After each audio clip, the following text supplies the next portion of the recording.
Now, coming into this, again, I actually don't really know who to favor. In the previous Series Classic, he's favored to win the entire tournament, 100%. Favorite to win it all. But here, Kiwian, I know, is a very strong player. He's a very strong Brood War player, 100%. Wayne, I don't think I've casted him yet. I don't think I've casted Wayne in StarCraft Evolution. I know he has played in tournaments. I know that he did take down Spirit, but this is all just looking at the brackets. Unfortunately, at the time, we were casting, yes, but we were covering other players, so we weren't able to catch Wayne and catch Spirit and see what he was made of. So, I'm ready. I'm excited. We'll see how this story does unfold. As we jump into our fresh best of 3, and spawning in the bottom right hand corner of Neo Isles of Siren, we have the red Zerga player. Oh, it is Wayne. The SC2 Zerg, and spawning in the bottom left hand corner, we have the Brood War Terran player, the blue Terran from South Korea. It is Kiwian, aka TOP. Let's go. And welcome one and all to Neo Isles of Siren. This is one of my favorite maps as it is a very quirky map. Welcome to an island map. Island maps are, I was going to say, a rare sight. They're extinct in SE2. They do not exist, unfortunately, not anymore. So they're just never seen in the SE2 kind of environment.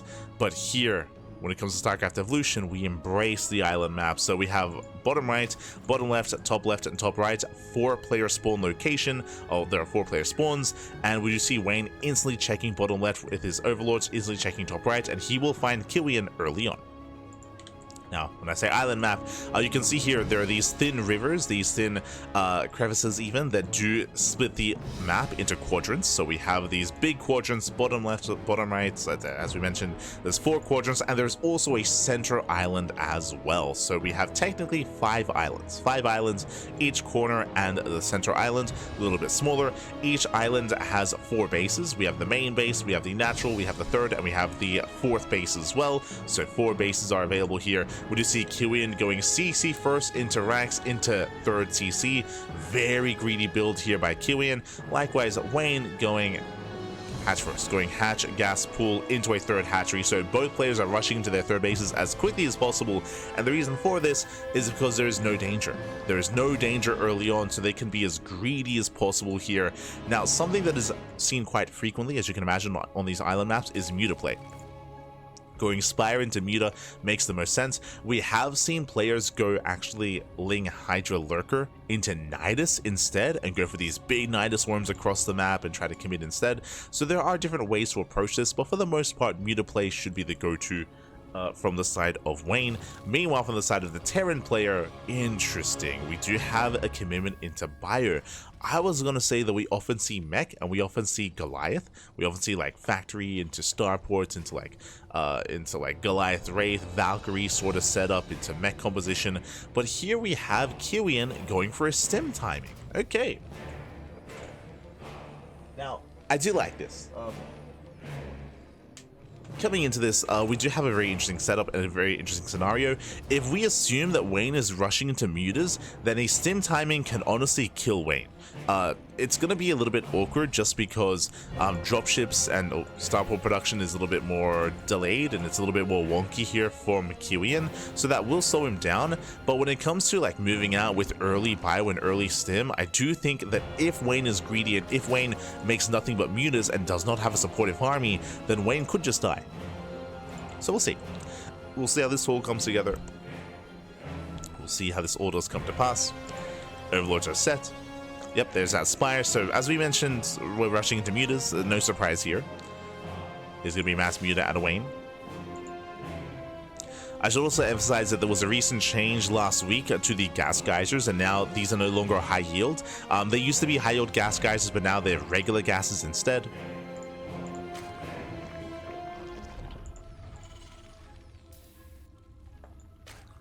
As Wayne is going to be embracing them as quickly as he can, taking all 6 gases. Meanwhile, yep, there's the factory, so it's going to be factory into starport into dropships.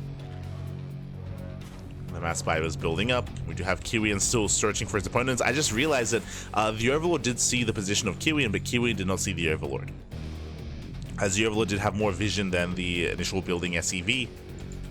So Kiwian doesn't yet really know what's going on. There we go, there's a scan. There's a scan. Does see the gases, does see the lair. He can assume, yep, there's the scan. He confirms it is going to be Spire and it is going to be Mutas. It's going to be on Kiwian to defend. And then counterattack. Ooh, Drop Lord on the way. That should be just to expand.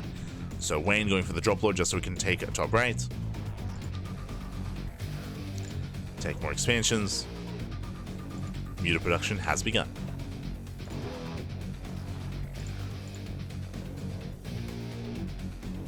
We go. So it is 9 Mutas on the way. Now, I'm not really too concerned about these Mutas getting damage done. For the most part, there are turrets in position. We have even additional turrets on the way. There's going to be 2-3 turrets per mineral line. So I don't think this is going to get much damage done.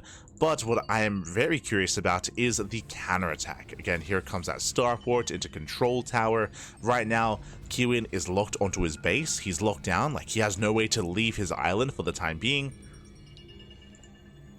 And we do see Wayne expanding. Just take more bases, just expanding, getting a hatchery. We can see Wayne, he's checking for any kind of proxies. We have +1 hidden here top left, let's go.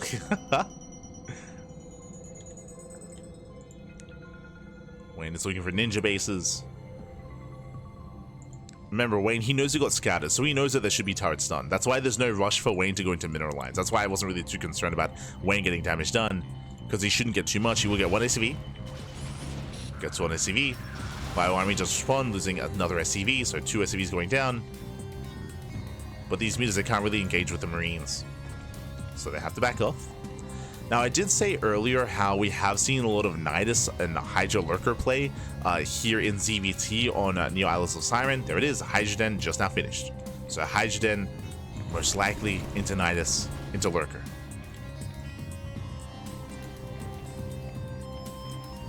Like, in a head-on fight, these Mutas, they should never win here. That's why we have to tech.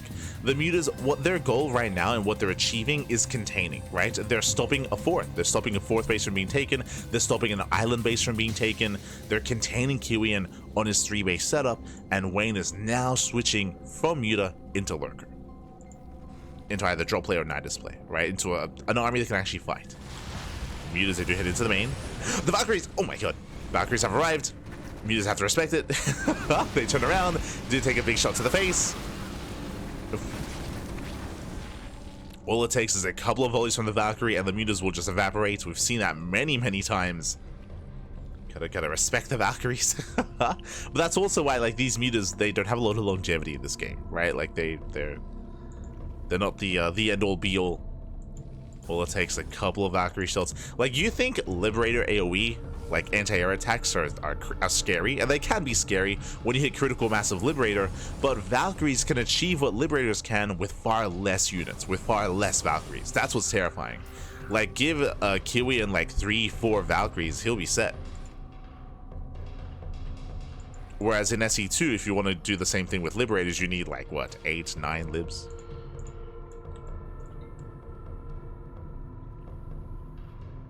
Now, Wayne pulls away.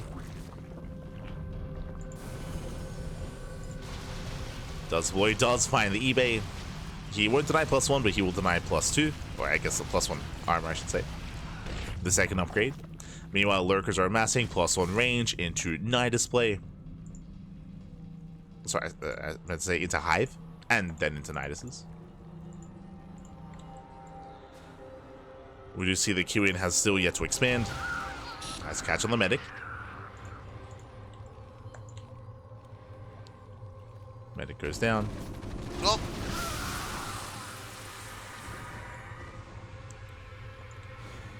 Wayne getting caught out. Oh my god, as you can see here, 4 Valkyries, and the Mutas just cannot touch this. With that, Kiwian finally expands, claims another expansion, claims the 4th base. And he's going into BC. This is what I was curious about. I wasn't too certain where Kiwian was going to take this, whether he was going to go into drop play or not. He scans, he sees all the Lurkers, he confirms everything with these scans. Now he knows what army he's up against, and we go nice into the main. And Kiwian, he's missing vision. Yeah, no vision, no scouting. He does miss the Nidus. Ay. I love that we're switching it up, going into BCs, and we're going into Irradiate and Science Vessels. But he does not see this. Nidus does complete. The Lunkers, they can pop off. You can see he's looking for the Nidus, does miss it. Lurker gets spotted. Thankfully, only one. Okay. Oh, no, that's Searches in. Rest of the lurkers, they do unload. And there's just so many of them. 8 lurkers. Mute as they hit the 4th base. Turrets aren't ready. Yeah, the turrets, they were delayed. No turrets, no anti-air. And you can see Wayne just pulling Kiwian apart. Valkyries, they responded, they will clean this up completely. Yeah, even the Marines aren't necessary. Jesus. Every mutant goes down. But I would say the Spy Army out of position here. The lurkers, they're the real problem. Okay, he's going for the production. BCs are trying to hold on. Yamato is not researched. Likewise, no science vessel. And if Wayne can shut down these starports, that can be game. Stays at 1. Gets 1 starport. BCs that hold the line. 2nd starport goes down. Down to 1 starport left. And it's also under fire. Yeah, the Bio Army just now coming in. Again, 0 science vessels. Starport goes down at 0 starports left. And Wayne just gaining more ground. And all of this came down to the one Nidus. It all came down to the fact that Kiwian, he did not have vision in the main base. He did not see his entire island. And one Nidus can end the game. Kiwian, he was setting up beautifully going into Mass BC, and he should have, but yeah, wasn't quite able to pull it off. Rax is going to be going down. Again, barely any production left. And Wayne, he's done it. He has broken his opponent. Siege mode will not finish researching. There's barely anything left in the main base. BCs are trying to hold their own, but Wayne, he can just rebuild, he can remax, he can just keep making more Hydras. And keep reinforcing through those Nidus worms. That's going to be 24 SCV kills. At the same time, we have lurkers here in each of the bases. Wreaking havoc in the mineral lines. Getting 35 SCV kills. Finally, Wayne, he does back off for a moment, but he's really just dragging the army onto creep.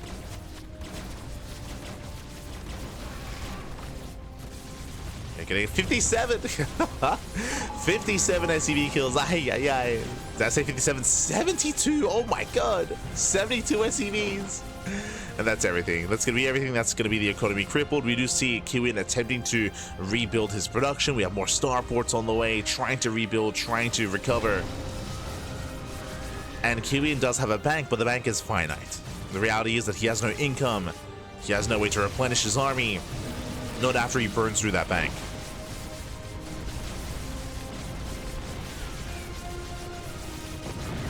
As everything's flashing red. When Nidus forms, the original Nidus is still up and running. Going for the armories. And there's no transition from here. It's still just like Hydra Tech. Still just Hydra Lurker. Extra upgrades on the way. Could do with a little bit more saturation. But the Hydras, they keep pushing in. Now, the starports have been rebuilt, and we do have a couple of BCs on the way, but as you can see, this is the issue, is there's no bank. Kiwian's broke. Kiwian, he's broke. He has 2,000 minerals, but minerals, they mean nothing. Right now, it's all about the gas, and gas income is, this is it. Just 2 gases here. You can see that there's no gas income here at the natural base. Likewise, at the 3rd base, no gas income either. So there's just no gas income. So he can't afford BCs. Kiwian, he cannot afford it. Siege mode was researched. If they wanted to, they could just follow this path and go straight for the 4th base, to be honest. Like the tanks, they do not protect the 4th. 4th base is not protected. Corruptor production has begun, and now going for a more secure answer here to the BCs. Here's the scan. Oh, they catch reinforcing SCVs. Tanks go down. Factories are being camped. And Kiwian, he's now on 1 base. He's stuck on his 1 4th base. Moving in with the BCs. Remember, there is no Yamato. He did not research. Another base goes down. And Kiwian, he's coping. He's coping a little bit here, trying to pull off whatever he can with these BCs. Corruptors, they dive in, they get one BC goes down, and GG Wayne, he will take a lead in the series. He will take game number 1. Whew, GG. Getting an intense game 1, and honestly, I really liked Kiwian's position. Like, it all made sense for Kiwian to blindly go into his stim timing, into his bio, from there going into his Valkyries, then into Mass BC. He shut down the mutas. Honestly, it was just a really, really strong early game out of Kiwian, but he did not have buildings in his main base. He did not have vision in the main, and one Nidus, end of the game. It was just that one Nidus Storm got up, suddenly the production was on fire. GG. GG, well played. Wayne does snowball from there, and that leads us into game number 2. Let's go. We'll see if Kiwian can bounce back. Just catching up with the chat. Oh, hello, late Chrononauts. Gah, baby, gah. Counter spelled. Kiwian, glad he's still around. It would also be cool to have players like Jadong, TvZ, players that went back to Brood War in these events. I think they have been hosting some show matches. Like, if you recall, there's been some Chijik events that feature players like Mini and like MC. I guess that was last year, back like, Jesus, what, like 7 months ago? It's been a while. It's been a while. But what I will say is that I do think that there's a high chance that you might be seeing those players in show matches, specifically in the Korean scene. For those that are unaware, there was a Chijik streamer kind of showdown. This was last week, a couple of days ago, with CranKy, with Kiwian, with JYP, and with Nada. And they didn't get pro players together, but they got other streamers, like other big like Korean streamers, to play StarCraft Evolution. It was really successful. So I can see that happening, where like they bring on, like, I don't know, like a Bisu or Jadong or something like that, just for like a show match here and there, just to, like, you know, bring excitement. I say that, oh, never mind. We'll get into it. We'll get into our intros first. But I have to correct myself. But this morning in the bottom left-hand corner of Stillfid, we have our red Zerg player. We have our red Zerg leading the series 1-0. It is Wayne. And spawning in the top side of Stillfid, we do have his opponent. We do have the Brood War Terran player, the South Korean Terran. It is Kiwian. I have to correct myself because I just realized something. I'm curious if anyone else caught it. I was talking about the Chijik show matches. Chijik is, for those that don't know, it's basically like Twitch. It's like the Twitch of Korea, or maybe I should say maybe like a Twitch competitor on Korea, just because Twitch doesn't exist on Korea, or in Korea. But a lot of the players that I just mentioned, a lot of the Brood War players, like, you know, your Jadong, your Bisu, your Flash, they're not on Chijik, they're on Soup. Like, Soup and Chijik, they are the two biggest platforms, they're the two biggest streaming platforms in Korea, and they are competitors. And it is Chijik who's been hosting these show matches and featuring their streamers, so I will have to correct myself that they're probably going to limit themselves to people that stream on Chijik, and the Brood War players that I just mentioned, they stream on Soup. So because of that, yeah, we might see some featured, but it'll depend on where they stream and on what platform they're on. So we'll see. So that's going to be the caveat to that. So I do think we're going to get more show matches in Korea for StarCraft Evolution, but again, it does seem like Chijik is more interested and Soup isn't. Like, Soup is where all the Brood War is, and that's what they're all concerned about. I don't know if there's much interest on the Soup platform to host those kind of show matches. So yeah, just bear that in mind. Bear that in mind. There's in a way like a bit of a split between the content creators over in Korea, just because of the platforms that they're on. So that is a factor. Meanwhile, we do have Wayne. We have Wayne across the map. It does open up, I believe, with a Roach Warren. Am I crazy? Did he cancel? I could be crazy. Going there first. Okay, so I swear I saw a Roach Warren. I think he canceled the Roach Warren and instead going into a very fast lair. And there it is. There's the Roach Warren now on the way. I'm pretty sure he started this earlier and then canceled to start the lair. Something like that happened. Regardless, the SCV Scout does not confirm the tech. Oh, there it is. Yeah, there's the Roach Warren that got canceled, instead going for a later Roach push instead. Meanwhile, Kiwian, he's setting up. Remember, Kiwian, he scouted the initial Roach Warren that got cancelled, and he is terrified. He's setting up back at home. Bunkers being thrown down, mass bio on the way. It's going to be a 3-rack sim timing out of Kiwian, and we'll see if Wayne can handle this. Now, because it's a later Roach Warren, this is a defensive Roach Warren initially. We just see Wayne is droning. Wayne is droning, Wayne is macroing, Wayne is not pushing, and Kiwian, he is waiting for a move out that's not really coming. Now, roach-based openers I do really like against Brood War Terran, just because this stim build and this stim timing has been very trendy and very popular. Roach-based openers have been very safe and very successful against them, so Wayne is being more defensive. Roach speed is on the way, scan reveals Roach Warren. We can see Wayne taking a third base. I'm not so certain that Wayne is going to move out there. I think he might just make roaches and then start taking gases and drone up. We'll see. We'll keep an eye on it. The soup, it lies though. True, true. When I say soup, I mean SOOP, but yes, the soup lies. TvZ does not. Aye.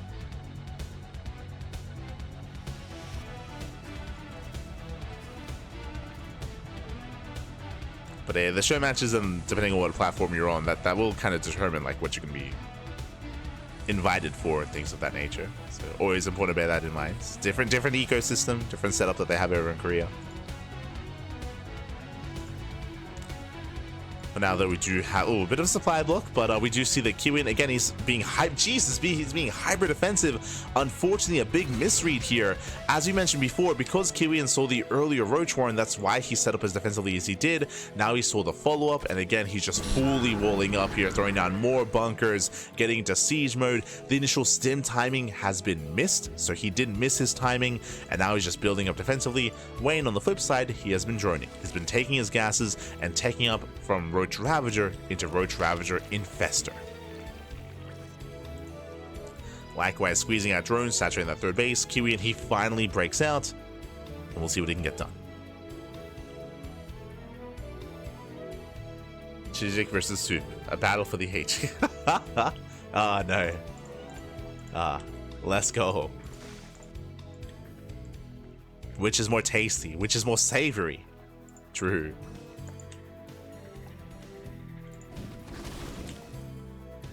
Making me hungry. Aye.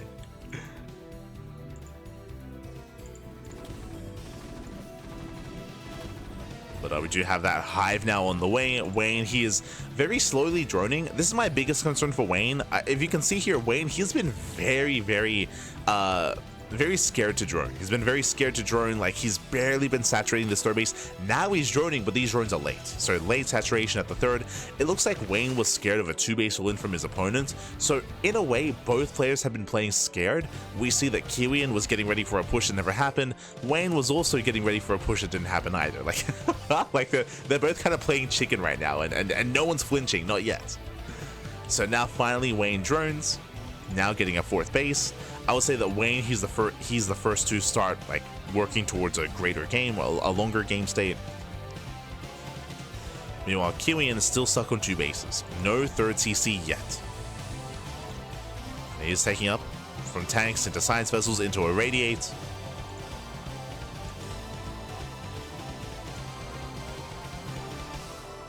He's getting there. Likewise, going for a drop, I believe, just barely spotted by the Roach. Kiwian trying to break out. We do see a Wayne with that hive going into not Vipers, but going into Ultra Tech. That is where science vessels do come into play. We'll get into it as the drop does move out. Basically, Irradiate is similar to like Parasitic Bomb. I say similar, of course it is limited to biological units, but another big difference between something like Power Bomb and something like Irradiate, which actually comes into play with how you want to play it out. So meanwhile, drop does come back in. Third CC is going to be delayed, Wayne getting distracted. But one of the big differences is the fact that with a Parasitic Bomb, if it kills a unit, the Power Bomb stays active. The Parasitic Bomb stays active in the air and does still continue to deal splash damage. Meanwhile, Irradiate doesn't. If Irradiate kills a unit, Irradiate runs out. It will like fizzle out instead. So that is kind of like something to consider. That is typically why you do see Irradiates on some other key units that have more HP, not on Zerglings and not on Banelings, but on units like Ultras, for example. So ultras are typically like the ideal target for something like Irradiate. Another thing to bear in mind is that this isn't Lingbane Ultra, this is Roach Ravager Ultra, so even Irradiates on the ultras won't be as effective because the roaches are going to be safe from that, right? The ultras, they're going to be doing AoE damage to the units around them, and the ultras they should not be standing next to the roaches. It's not as Ling heavy. You know, science vessels, they move out. And they're getting the Radiate here on the Ravager. Nice splits. Does avoid the damage. I'm concerned about Kiwian being a little bit too wasteful here. Like, he's not really doing anything meaningful with these Irradiates, and I'm concerned that he's going to run out of NG, and when he needs it most, that's when he has nothing left. So, I'm concerned about what just happened. Like, he just spent 2 Irradiates, and now he only has 1 left. And now Wayne is moving in, and there's the okay, he's got 1 more science vessel. Irradiate goes off on the ultra. There we go. There's the final Irradiate, and Wayne just commits. Oh, pulls back for now. But again, these Irradiates seem a little bit premature because they're being thrown down before the fight. So Wayne, he has the freedom to do this. Like, there's no pressure. He can just split off. He can just split off his units. He's just tanking the damage. There we go. But he can just split off and then move in. Yeah, he breaks down that front door, takes down the bunkers, trying to get on top of the tanks. Yeah, kindness plating is done, and now there's 0 Radiates. Like, this is when you need to Radiate to deter the army, but 0 Radiates left. Kiwian heals just a little bit too trigger happy. Tank line goes down, and Wayne breaks through. Wayne breaks through. Again, those Radiates, they were just too soon. They were just far too soon. They didn't achieve anything. Now the ultras, they break down that front door, they're busting into the natural. They're catching up more bio. Yeah, Kiwian, he got too excited, Pat. He got too excited. You know, irradiated too soon. And no one was satisfied. No. There we go. We do get a final Radiates on the main army, but alas, the ultra does pull away. Third base gets broken, and Wayne, he overwhelms. He overwhelms the army, breaks through the third, breaks through the natural, now getting on top of the production. Does go to top. And alas, Kiwian, he has nothing left. He has nothing left. I mean, now these Radiates are doing more. As you can see, they're actually dealing with the Lings, dealing with the ultras, but it's too late, man. It's too little too late at this point. The damage has been done. Kiwian has been broken.